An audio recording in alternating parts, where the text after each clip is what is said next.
नमस्कार विद्यार्थी मित्रांनो, विभक्ती या व्याकरणाच्या घटकामध्ये पुन्हा एकदा तुमचे स्वागत। आज आपण व्याकरण अभ्यासणार आहोत आणि त्यामध्ये आजचा आपला घटक आहे विभक्ती। विभक्ती या व्याकरणाच्या भागाचा हा सेशन क्रमांक 2 आहे। या आधीच्या भागामध्ये आपण विभक्ती म्हणजे काय हे उदाहरणाद्वारे समजून घेतले होते। त्यानंतर आपण विभक्तीचे प्रत्यय एकवचन आणि अनेक वचनामध्ये कसे लावले जातात याचा आपण सविस्तर अभ्यास केलेला आहे। आता आपण काही प्रश्नांची उत्तरे अभ्यासणार आहोत आणि त्यानंतर विभक्ती प्रत्ययाचा आपण संक्षिप्तपणे उदाहरणाद्वारे आढावा घेणार आहोत। चला आता आपण काही प्रश्नांची उत्तरे पाहूया। इथे तुम्हाला एक तक्ता दिलेला आहे आणि तक्ता आपल्याला पूर्ण करायचा आहे। याच्यामध्ये तुम्हाला शब्द दिलेले आहेत, त्या शब्दांमधील मूळ शब्द लिहायचे आहेत, त्याच्यामधीलच त्या शब्दामधील सामान्य रूप आपल्याला लिहायचे आहे, विभक्ती प्रत्यय आणि विभक्तीचे नाव आपल्याला लिहायचं आहे। चला आता आपण एक एक शब्द अभ्यासूया। पहिला शब्द काय आहे? मुंबई। तर मुंबई या शब्दाचा मूळ शब्द काय येणार बरं? मुंबई। अगदी बरोबर। आणि मुंबईचा सामान्य रूप काय येणार आहे? तर मुंबईच। पण विभक्ती प्रत्यय कोणता आलेला आहे त्याचा? ला। मग तुम्ही इथे विभक्ती प्रत्यय मध्ये लिहायचं आहे ला। आणि ह्या विभक्ती प्रत्ययाचे विभक्तीचे नाव आहे काय असणार आहे? ला हे चतुर्थीचे विभक्ती ला प्रत्यय लावले जाते। त्यानंतर पुढचा शब्द आहे सोन्याचे। सोन्याचे याच्यामधील मूळ शब्द म्हणजेच काय असणार आहे? सोने। त्याचं सामान्य रूप काय आहे? सोन्या। आणि विभक्ती प्रत्यय आहे चे। चे हे विभक्ती प्रत्यय कोणत्या विभक्तीमध्ये येतं किंवा त्या विभक्तीचे नाव काय आहे? तर ते आहे षष्ठी। पुढचा शब्द आहे भारतात। भारतात या शब्दामध्ये मूळ शब्द काय येणार? भारत। अगदी बरोबर। आणि सामान्य रूप काय येणार? भारता। आणि विभक्ती प्रत्यय काय येणार आहे याच्यामध्ये? त। आणि विभक्ती प्रत्ययाचे विभक्तीचे नाव काय आहे? सप्तमी। त्याच्यानंतर पुढील शब्द आहे गाडीने।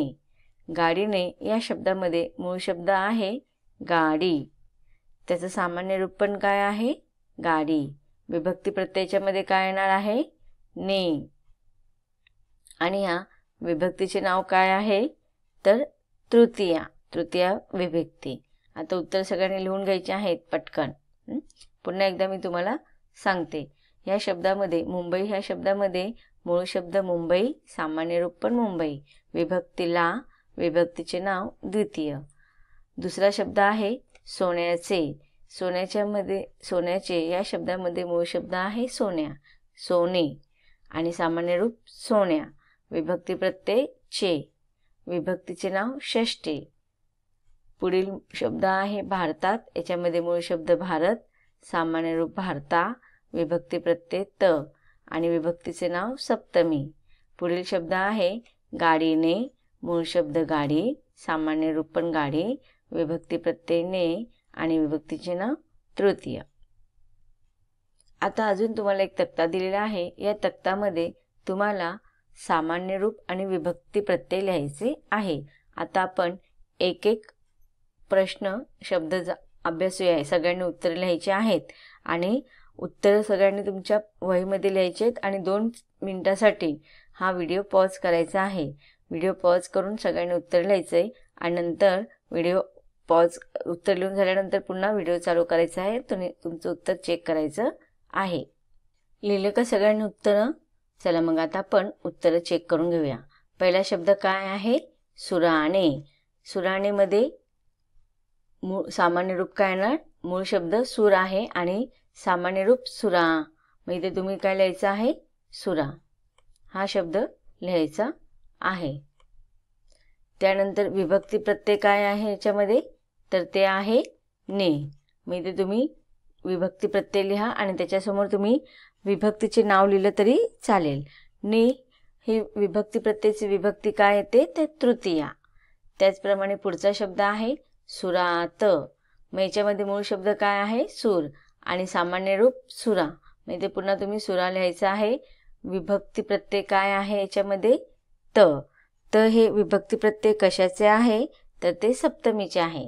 त्याच्यानंतर पुढील शब्द आहे सुराचे. मूळ शब्द सूर, पण इथे तुम्हाला सामान्य रूप लिहायचे आहे म्हणून तुम्ही डायरेक्ट सामान्य रूप लिहा सुरा. त्याचं विभक्ती प्रत्यय काय येणार? चे. आणि चे याचं विभक्ती काय असते? तर षष्ठी, अनेक वचन षष्ठी. त्याच्यानंतर सुराला. सुराला मध्ये सामान्य रूप सुरा, विभक्ती प्रत्यय ला. ला हे कशाचं विभक्ती प्रत्यय आहे? तर ते द्वितीयाचं अनेक वचन आहे. त्याचप्रमाणे सुराशी. सुराशीमध्ये सामान्य रूप सुरा आणि विभक्ती प्रत्यय शी. आता सगळ्यांनी उत्तर चेक करा बरं.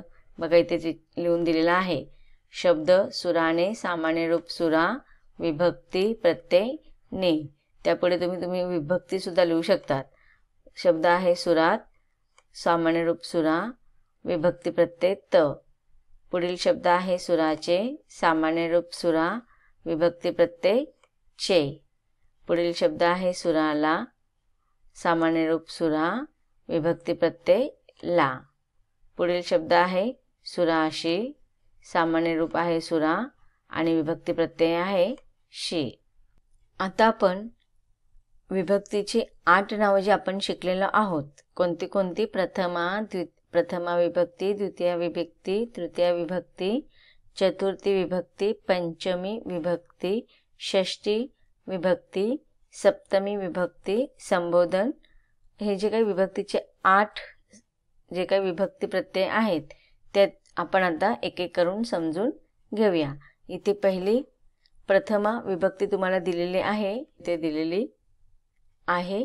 तर या प्रथमा विभक्तीमध्ये कोणते प्रत्यय लागत नाही. आपण पाहिलं होतं की नाही, चार्ट पाहिला होता, त्याच्यामध्ये तुम्हाला सांगितलं होतं की प्रथमा विभक्तीमध्ये कोणतेही प्रत्यय लागत नाहीत. म्हणजेच कर्त्यामध्ये प्रत्यय लागला जात नाही आहे तसंच आपण लिहितो. आता उदाहरणाद्वारे आपण समजून घेऊया. पहिलं उदाहरण आहे सोहम चेंडू खेळतो. याच्यामध्ये कर्ता सोहम आहे, क्रियापद खेळतो आहे आणि कर्म चेंडू आहे. पण इथे सोहमला कोणतेही प्रत्यय लागलेले नाही कारण की हे प्रथमा विभक्तीमध्ये आहे. दुसरा आहे शेतकरी शेत नांगरतो. तर याच्यामध्ये शेतकरी प्रथमा विभक्ती असल्या कारणाने इथे प्रत्यय लागलेला नाही, नांगरतो क्रियापद आहे. तिसरा आहे सूर्य पूर्वेस उगवतो. यामध्ये सुद्धा बघा सूर्य हे कर्ता आहे आणि क्रियापद उगवतो. प्रथमा विभक्ती असल्या कारणाने इथे प्रत्यय लागलेला नाही. चौथं उदाहरण आहे बाजार बंद आहे. बाजार या कर्त्यामध्ये किंवा नामामध्ये प्रत्यय लागलेला नाहीये. पुढे मुख्यमंत्री भाषण देतो. याच्यामध्ये पण प्रथमा विभक्ती असल्या कारणाने विभक्ती प्रत्यय लागलेला नाही. सहावा आहे विद्यार्थी गाणे गातात. विद्यार्थी हा प्रथमा विभक्ती असल्या कारणाने प्रथम विभक्ती प्रत्यय लागलेला नाही. सातवा आहे कोकिळा गाणे गाते. बदक पाण्यात पोहतो. हंस सुंदर दिसतो. कृष्णा बागेत फिरते. तर हे सगळे प्रथमा विभक्ती असल्या कारणाने, कर्ता प्रथमा विभक्तीत असल्या कारणाने इथे विभक्ती प्रत्यय लागलेला नाही. द्वितीय पाहूया आपण. आता पुढील आहे द्वितीय विभक्ती. आता याच्यामध्ये बघा पहिला शब्द कर्ता असतो, नंतर कर्म क्रियापद. आणि द्वितीय विभक्ती आहेत स ला ते. हे एक वचनमध्ये आहे आणि अनेक वचनमध्ये स ला ना ते. म्हणजे कर्ता, कर्म आणि क्रियापद. द्वितीय विभक्ती कशाला लागणार आहे? कर्माला. आणि तिथे एक वचनमध्ये स ला ते आणि अनेक वचनमध्ये स ला ना ते. आता आपण उदाहरणांद्वारे समजून घेऊया. पहिले उदाहरण आहे राम रावणास मारतो. इथे राम हा कर्ता आहे, रावण हा कर्म आहे आणि मारतो हे क्रियापद आहे. तर इथे कर्म हे द्वितीय विभक्तीला लागलेला आहे आणि रावण एक वचन असल्या कारणाने इथे स हे विभक्ती प्रत्यय लागलेलं आहे, रावणास. त्याच्यानंतर ताई दादाला बोलवते. तर याच्यामध्ये ताई हे कर्ता आहे, कर्म दादाला आहे आणि क्रियापद बोलावते. दादा हा एकवचन असल्या कारणाने इथे ला हे विभक्ती प्रत्यय लागलेला आहे. पुढे आहे शेतकरी गाईला बांधतो. या उदाहरणामध्ये शेतकरी कर्ता आहे, कर्म गाई आहे आणि बांधतो हे क्रियापद आहे. गाईला एकवचन विभक्ती प्रत्यय ला लागलेला आहे. पुढील उदाहरण आहे चिमणी पिल्लांना भरवते. आता बघा इथे चिमणी पिल्लांना भरवते या उदाहरणामध्ये चिमणी कर्ता आहे, कर्म पिल्लांना आहे आणि भरवते क्रियापद आहे. आता इथे पिल्लांना हे बघा, पिल्लांना अनेक वचन आहे आणि अनेक वचनमध्ये आपण द्वितीय विभक्ती ला लावलेले आहे आणि त्याचबरोबर आपण अनुस्वार सुद्धा दिलेला आहे. अक्षरावरती ला या विभक्ती द्वितीय विभक्ती अनेक वचन असल्या कारणाने ला वरती आपण अनुस्वार दिलेला आहे. आपण या आधी व्याकरणाच्या भागामध्ये आपण अभ्यास केला होता की काय तिथे नोट्स तुम्हाला लिहिलेलं होते, महत्त्वाची सूचना याच्यामध्ये लिहिलेलं होतं की अनेक वचनामध्ये अनुस्वार अक्षरांच्या वरती अनुस्वार लावला जातो. इथे पण बघा पिल्लांना इथे लाच्या वरती अनुस्वार लावलेला आहे. पुढील उदाहरण आहे दात मुखास शोभा देतात. याच्यामध्ये पण बघा मुखास एकवचन अनेक वचन एकवचन द्वितीय विभक्ती असल्या कारणाने स हा प्रत्यय लागलेला आहे. पुढील उदाहरण आहे मी सतीशला शिकवतो.